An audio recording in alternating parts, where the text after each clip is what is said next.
ఇప్పుడు నీ జీవితంలో నూతన ఆరంభాన్ని దేవుడు ఇప్పుడే చేయాలనుకుంటున్నాడు. అది ఎలా చేయాలో, ఎలా చేస్తాడో చెప్పాడు నీకు. ఎలా ఉంటే చేస్తాడో చెప్పాడు.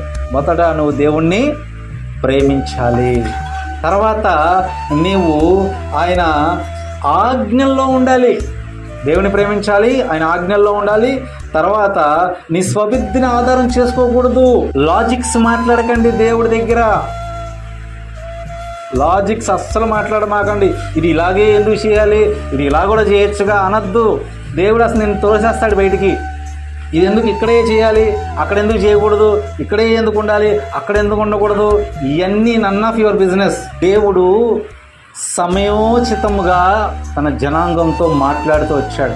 దేవుడు నూతనమైన చాప్టర్ని స్టార్ట్ చేయాలంటే ఇగో ఇవన్నీ నువ్వు మైండ్లో పెట్టుకోవాలి. దేవుణ్ణి ప్రేమించాలి, దేవుని ఆజ్ఞలు లోబడి ఉండాలి. ఆజ్ఞలు ఎక్కడ రాసుకోవాలంట?